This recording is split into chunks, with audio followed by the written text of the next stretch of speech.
तो उत्तर प्रदेश में होने वाले उपचुनाव अब चर्चा में है और अब से नहीं, बहुत पहले से चर्चा में है, जिसके लिए खुद मुख्यमंत्री एक्शन मोड में नजर आए। लेकिन अब इसमें एक नया मोड़ आ गया।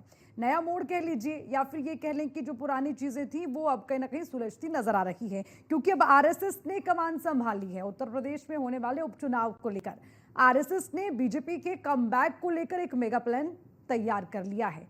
सॉलिड प्लान है, वो क्या होगा उसी को लेकर चर्चा भी करेंगे। विपक्ष को इसको लेकर कितना खतरा हो सकता है उसको लेकर भी चर्चा करेंगे। खास पैनल हमारे साथ है, देवेंद्र प्रमुख प्रवक्ता बीजेपी के हमारे साथ जुड़ गए। बहुत बहुत स्वागत आपका न्यूज़ वन इंडिया में। सपा के प्रवक्ता हमारे साथ हैं अशोक यादव, आपका भी स्वागत करते हैं। Doctor Paramvir Singh political expert हैं, आपका भी बहुत बहुत स्वागत करते हैं। और सबसे पहले सीधा मैं रुख करना चाहूंगी समाजवादी पार्टी का। समाजवादी पार्टी पर इसलिए आना चाहूंगी क्योंकि भैया अब समाजवादी पार्टी ने जो प्लानिंग की होगी ना उत्तर प्रदेश उपचुनाव के लिए, अब ये जो संघ ने सारा दामोदार संभाल लिया है, डर तो नहीं लग रहा अशोक यादव जी? देखिए, संघ आज से नहीं, संघ जो है भाजपा की स्थापना ही संघ के द्वारा की गई। तो संघ तो भाजपा के साथ पहले भी था, आज भी है, कल भी रहेगा।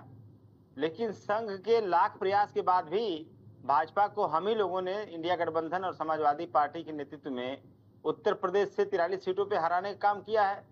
तो संघ को भी उसकी औकात दिखा दिया गया है। तो संघ कम से कम ये न हवा क्रिएट करे कि अब हम आ गए हैं और अब किसी को फील्ड में जीतने नहीं देंगे। ये सारी चीजें, एक कवायद संघ हार चुका है। और संघ सिर्फ यूपी से नहीं, जो भी धार्मिक स्थल है जो कि संघ के मुख्य एजेंडे में है, उन सारी धार्मिक स्थलों से संघ हार चुका है। तो बद्रीनाथ देख लीजिए, रामेश्वर देख लीजिए, रामटेक देख लीजिए। उत्तर प्रदेश में तो काशी हारा ही, उत्तर प्रदेश में अयोध्या हारा ही संघ। लेकिन बाकी जो उसकी पिच है धर्मांधता और छद्म राष्ट्रवाद की, उस पिच को जनता ने पूरी तरह से नकारा है। तो संघ करके आके आज क्या कर लेगा उत्तर प्रदेश में? संघ तो पहले भी था, मैंने इसके पहले बताया। आज उत्तर प्रदेश की जनता सवाल पूछती है योगी सरकार से, खास तौर से पिछड़े दलित की समाज की जनता। उसने तो आपको वोट देके सरकार में दो बार लाया योगी जी, लेकिन 69,000 वाला कांड आपने क्यों कर दिया? तो आप लगातार जब से योगी जी मुख्यमंत्री बने हैं तब से पीडीए के लोगों का शोषण लगातार क्यों किया जा रहा है? आज ये जनता पूछ रही उत्तर प्रदेश की। और यही पीडीए जिस तरह से 43 सीटों पे पटखनी दिया भाजपा को, और यही पीडीए जो 10 उपचुनाव विधानसभाओं के उसमें भी पटखनी देगा। सिर्फ हवाई बातें कर रहा है। अगर संघ अब तैयारी के साथ वापस लौटा भी है तो इसी हवा में जो तीर मारेगा सीधे विपक्ष को भेदने का काम करेगा। आपका पीडीए वाला नारा भी धरा का धरा रह जाएगा। कांग्रेस जो आरक्षण और संविधान को बचाने की बात करती है वो खुद इस वक्त कटघरे में है। तो तमाम आलोचनाएं तो हो ही रही हैं। तो इसीलिए मैंने आपसे पूछा था कि डर तो नहीं लग रहा संघ अब जब एक्टिव हो गया है तो? नहीं, देखिए, मैं फिर आपको बता दूं, संघ के एक्टिव होने न होने से समाजवादी पार्टी के सेहत पे रत्ती पर फर्क नहीं पड़ता है। समाजवादी पार्टी अपने जो आंदोलन है वो शोषितों, वंचितों, पिछड़ों, दलितों को लेकर के आगे बढ़ने का, वो हम करते रहेंगे, करते रहे हैं। तो हमें सिर्फ और सिर्फ इस प्रदेश की विकास की बात करनी है, और जो हमारा आंदोलन है, पीडीए का आंदोलन है, इसको लेके आगे बढ़ना है। क्योंकि ये सरकार दलित विरोधी, पिछड़ा विरोधी, आरक्षण विरोधी हमने नहीं कहा। ये बात माननीय हाईकोर्ट ने कहा कि पिछड़ों के आरक्षण की लुटेरी योगी सरकार है, दलितों के आरक्षण की लुटेरी योगी सरकार है।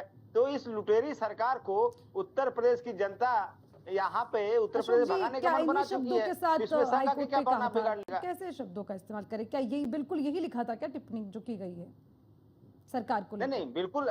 माननीय हाईकोर्ट ने क्या लिखा है? इसमें पिछड़े दलितों के आरक्षण का लूट हुई 69,000 में। तो ये चीजें जो है, आपको नहीं पता है क्या कि इसकी आरक्षण लूटा गया है? ये चीजें तो वेरीफाइड है ना।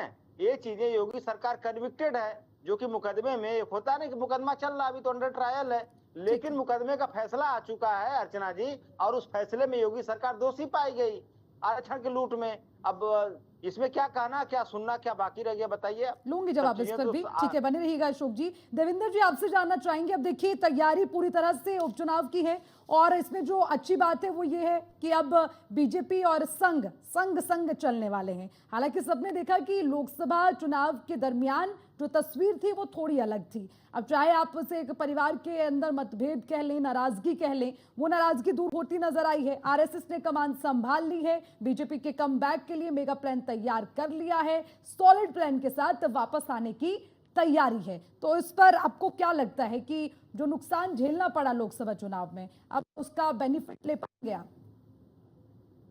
देखिए अर्चना जी, सबसे पहले तो मैं ये क्लियर करूंगा कि लोकसभा चुनाव में जो ये आपका पॉइंट आया लास्ट वाला की जो नुकसान है, उसमें कई कारण रहे हैं।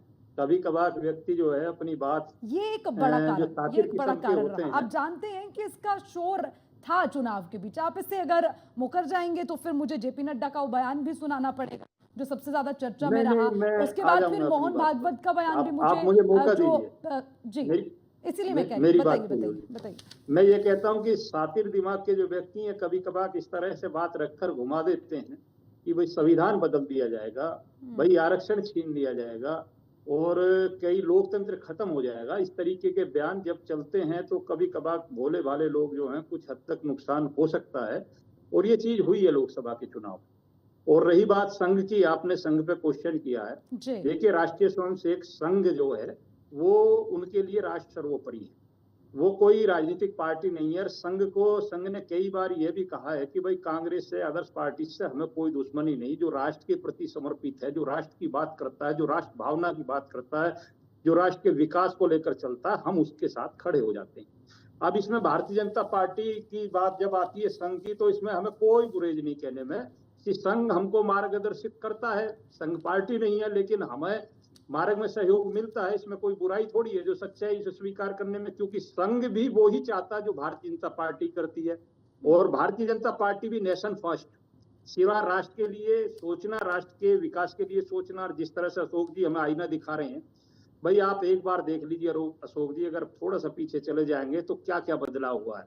आज विकास की बात हम कर रहे हैं, सुशासन की बात कर रहे हैं, उस पर हम चल रहे हैं। ना हम अगड़े की बात कर रहे हैं, ना पिछड़े की बात कर रहे हैं। अरे आप भाई अगड़े की बात करिए, पिछड़े की बात करिए, सबकी बात करिए, लेकिन जब आती है क्राइम की बात तो आप एक वर्ग के साथ खड़े हो जाते हैं। माननीय पूर्व मुख्यमंत्री अखिलेश यादव जी अपनी जाति का नाम लेकर जिस तरह यादव यादव चिल्लाते हैं, मैं पूछना चाहता हूं क्या यादव के सिवा जिनके डकैती पड़ी या जिनकी हत्याएं हुई या जिस डकैत के एनकाउंटर पर आप खुलकर बोले, उन्होंने कौन कौन सी बिरादरियों के लोगों के यहाँ डकैती डाली जो ओपन है, खुली हुई है, जिनमें मुकदमे गुजरात तक भी दर्ज हैं आपके पास। आप सोच समझकर क्यों नहीं खड़े होते भाई? इससे पहले आप अतीक जैसे लोग जो 11,000 करोड़ के थे उनके साथ आकर खुलकर खड़े हो गए। बात करते हो पीडीए की, यार यही तो लोग इनको लूटते थे, यही तो खसोटते थे, इन्हीं की वजह से तो इन लोगों के दिक्कत थी। मुस्लिम समाज ने अतीक के खिलाफ कितने मुकदमे दर्ज कराए, आजम खां पर कितने मुकदमे मुसलमानों ने दर्ज किए। फिर आप इन लोगों की पैरवी करते हो तो ईमानदार मत बनिए, भारतीय जनता पार्टी को घेरिए, लेकिन क्रिमिनल के साथ जिस तरह खड़े होते हैं आप आकर, इससे आपका जो चरित्र है वो पीडीए नहीं बनता। पीडीए में अगड़े की भी बात आती है तो अग्रिम समाज के साथ हो रहा हो या ओबीसी समाज के साथ, अगर क्राइम की बात आती है तो नंबर भारतीय जनता पार्टी 2017 के बाद इस नक्शा को उत्तर प्रदेश से मिटाने में कामयाब रही है। ठीक है। क्राइम आज की तारीख में उत्तर प्रदेश में देखने में नहीं, हम तथ्य के साथ बोलते हैं, हमेशा झूठ बोलने की जरूरत नहीं पड़ती। हमारे पास सत्य की चीज जो है अथाह है, कितनी देर बोल सकते हैं हम, कई घंटे। अगर मैं विकास की चर्चा करने लगूं तो आज ओबीसी से लेकर एससी एसटी तक लेकर अंत्योदय की चौथी पंक्ति में खड़े गरीब व्यक्ति की अगर बात करोगे तो भारतीय जनता पार्टी के नजदीक भी नहीं हो आप लोग। ठीक है, इसकी जाति और जरूरत धर्म की पड़ेगी राजनीति आपको, करी, क्योंकि MY लगातार पर पूरी विपक्ष सवाल राजनीति उठाता है, आपकी फोकस रहा लगातार और विपक्ष उसी का सवाल परिणाम उठाता रहा है है कि ये जो है योगी आज राज में कुछ यहाँ नहीं तक हुआ। पहुंची इस थी। लिस्ट को संभाले रखिएगा देवेंद्र जी, इसकी जरूरत आपको पड़ेगी आगे। लेकिन उससे पहले परमवीर सिंह जी के पास चल देते हैं। परम सिंह जी पॉलिटिकल एक्सपर्ट हैं। परमवीर सिंह जी आपसे समझना चाहेंगे, बेशक विपक्ष ये कह ले कि जो संघ है वो हमेशा बीजेपी के साथ था, है, रहेगा, और उसके जो है कहीं ना कहीं अब एक्टिव होने से हमें कोई फर्क नहीं पड़ता, क्योंकि संघ जिस एक्टिवनेस के साथ वापस लौटा है उसका कारण भी समझाएंगे, और उसी के साथ बीजेपी भी बेशक इस बात को एक्सेप्ट करे ना करे, लेकिन जो थोड़ी बहुत नाराजगी रही उसका खामियाजा कहीं ना कहीं लोकसभा चुनाव में भुगतना पड़ा। बेशक कारण कुछ और भी रखे हो, लेकिन ये भी एक मुख्य वजह इसकी रही है। अब जब वापसी हुई है तो बीजेपी का कमबैक है वो भी ग्रैंड होगा, ऐसे माना ही क्या? अर्चना जी देखिए, पहले थोड़ा सा बैकग्राउंड में संघ के जाना पड़ेगा हमें। एक बात का जवाब देने से पहले मैं बताना चाहूंगा, संघ की स्थापना 1920 में होती है और उसके लगातार उनका पहला उद्देश्य देश की स्वतंत्रता के लिए था और बाकी हिंदू समाज के उत्थान के लिए, जो कुसंगतियां आई हुई थी उनको, उनके निवारण के लिए था। अब देखिए 1920 से लगभग बहुत समय तक 1967 के लगभग कभी जनसंघ की स्थापना हुई थी, यानी कि अपने स्थापना के 40 साल के बाद संघ प्रत्यक्ष रूप से राजनीति की तरफ आया। जी। वो भी मजबूरियां थी उस समय आने की, क्योंकि जब लग रहा था कि अपनी बातों को कैसे ऊपर तक पहुंचाया जाए, तब राजनीति में आना पड़ा। यानी कि 40 साल का पीरियड पहले राजनीति में नहीं करा। इसके साथ साथ बीजेपी जो है संघ का एक पार्ट है। उसके अलावा 39 और कुल मिला के 40 अनुसांगिक संगठन है संघ के जो काम कर रहे होते हैं। बीजेपी दिखाई दे रहा होता है लोगों को, जनता के बीच में दिख रही होती है, बहुत बड़ा दल है, तो जी। इसलिए ऐसा लगता है कि बीजेपी जो कर रही है वो सब कुछ कर रही है। संघ का काम कभी बंद नहीं हुआ था, ना कभी बंद हुआ है, ना बंद होने वाला है। ये कहना कि संघ पहले एक्टिव नहीं था, आज एक्टिव हो गया है और कल और ज्यादा एक्टिव होगा, ये भी गलत है। संघ के काम चलते रहते हैं। जैसे संघ का एक संगठन होता है, नहीं, आप समझे नहीं। आदिवासी कल्याण के लिए काम कर रहे होते हैं, परमवीर जी, ये जनजातीय लोगों के सवाल लिए काम कर संघ रहे होते के हैं। काम को लेकर नहीं था, संघ के काम को लेकर नहीं था। ये तो मैं बीजेपी के संग चलने की बात संघ की कर रही हूँ। हाँ, संघ अपना काम करता है, उनकी शाखाएं चल रही हैं और वो तो सभी जानते हैं, उसको लेकर मैंने नहीं सवाल उठाया। सवाल इस बात को लेकर था कि जैसे कि सब जानते हैं कि बीजेपी को समय समय पर संघ गाइड करता रहा है। ये बात खुद एक्सेप्ट भी की गई है देवेंद्र जी की ओर से। तो मैं ये कह रही थी कि जो लोकसभा के चुनाव रहे हैं उसमें वो इतनी एक्टिवनेस नहीं दिखी, ये बात हर कोई जानता है। तो लेकिन अब एक बार फिर से जो उन्होंने एक ग्रैंड कमबैक किया है, उससे जो बीजेपी की उपचुनाव की अगर हम बात करें उनकी भी ग्रैंड एंट्री वापस होगी, ये मेरा सवाल था। अर्चना जी, कभी भी देखिए एक संगति दिखाई देती है कि संघ कभी चुनाव में खुद आके आगे करता है। देखिए संघ चलता है दो पोजीशंस के ऊपर, संघ के कारवा होते हैं और संघ चालक होते हैं। ये स्थिति हर एक छोटी सी इकाई नगर से लेकर राष्ट्रीय लेवल तक जाती है। आपने कभी भी किसी चुनाव में किसी पार्टी के लिए भी या बीजेपी के लिए भी किसी संघ के कार्यवाह या संघ चालक को प्रचार करते हुए नहीं देखा होगा, वोट मांगते हुए नहीं देखा होगा। हाँ, ये जरूर है कि विचारधारा उनकी जरूर होती है, जो चाहते हैं कि जो इसके अनुरूप काम करे वो उसका समर्थन करते हैं, और भाजपा के अलावा और कोई उनकी बात पे आता नहीं है। और भाजपा ने काम भी करा है। देखिए, चाहे संघ का विचार था धारा 370 हटनी चाहिए, लेकिन तो परवीर जी, अब तो खुल के सामने आ गया ना हुआ। कि उपचुनाव में गांव-गांव, बस्ती-बस्ती पहुंचेंगे और आरक्षण को लेकर, संविधान को लेकर लोगों को जागरूक करने का काम करेंगे। अपनी शाखाओं को हर तरफ भेज देंगे कि आखिर जो आरक्षण को लेकर, संविधान को लेकर नैरेटिव सेट किया जा रहा है, उसको लेकर जानकारी दी जाएगी। अब तो देखिए, खतरा इस बात का भी है, जिस जातीय जनगणना की बात विपक्ष उठाता रहा है, उसमें बीजेपी तो खुलकर नहीं बोल पाई, लेकिन संघ ने ये बात कह दी कि ठीक है, जातीय जनगणना होनी चाहिए। लेकिन उन्होंने एक और बात ऐड ऑन कर दी, लेकिन इसको जो है पॉलिटिकल टूल ना बनाया जाए कम से कम। तो अब वो तमाम चीजें, फिर आरक्षण को लेकर भी तमाम बातें, तो इसलिए मैं कह रही हूं कि वो एक्टिवनेस अगर है तो वो विपक्ष के लिए तो खतरा है ना। बेशक आप इसे गैर राजनीतिक तौर पर देख लीजिए। देखिए अर्चना जी, ये काम संघ आज से नहीं बहुत टाइम से कर रहा है। मैं वही बात घुमा घुमा कर कह रहा हूँ कि ये नैरेटिव बनाने की कोशिश की जा रही है कि संघ पहले नहीं था, अब आ गया। संघ तो इस बात को बहुत समय से कहता आ रहा है। जब मंडल कमीशन की बात अगर हम करेंगे तो संघ की विचारधारा उस समय भी क्या थी, जातिगत आरक्षण को लेकर या जाति का भेदभाव था, संघ बहुत क्लियर है उस चीज के ऊपर भी। हाँ, लेकिन कुछ दिनों पहले जैसे हुआ क्या था कि बीजेपी के लोग अपनी बात समझाने में कामयाब नहीं हुए कि जो एक विचार फैलाया गया कि आरक्षण खतरे में है या संविधान खतरे में है, उसके ऊपर जहां कोई कमी रह गई है तो उसकी पूर्ति करना शाखा बहुत अच्छा माध्यम होती है। वहां पर शाखा में जाने वाले लोग किसी लालच से नहीं आए हुए होते। वहां पर कोई बात कही जाएगी वो किसी पार्टी कार्यकर्ता में, तो समाज के हित की जो बात कही जाती है उसका प्रचार प्रसार वहां से होता है। और जो एक बात फैली थी ये कि आरक्षण खतरे में, तो इस चीज का निवारण बहुत अच्छे से किया जा सकता है। ये बात बहुत अच्छे से अगर कोई समझा सकता है तो वंदना पांडे जी हैं। वंदना पांडे जी भी हमारे साथ इस चर्चा में शामिल हो गई हैं, आरएसएस विचारक हैं। वंदना पांडे जी, आपका बहुत बहुत स्वागत करते हैं न्यूज़ वन इंडिया में।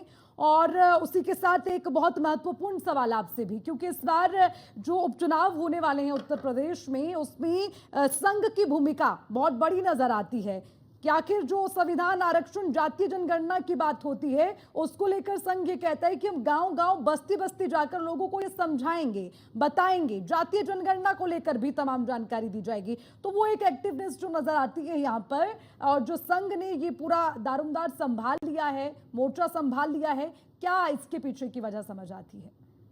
नहीं, कहाँ संघ ने ये कहा है कि मैं घर घर जाकर के जातीय जनगणना या आरक्षण की बात करूंगा।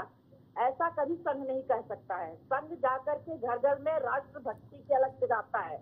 संघ लोगों के मन में यह भाव पैदा करता है कि आप एक ऐसे चरित्रवान नागरिक बने जिससे राष्ट्र परम वैभव पर पहुंचे, और उसके अंतर्गत जो भी कल्याण की बातें होती वो करता है। घर घर अलग जगाना, संपर्क करना, और इस तरह के कई ऐसे कार्य होते हैं जिसमें मातृ हस्ते भोजनम, माँ के हाथ का बना भोजन, एक समय किसी के घर जाके भोजन करना या किसी के घर से भोजन आने पर ही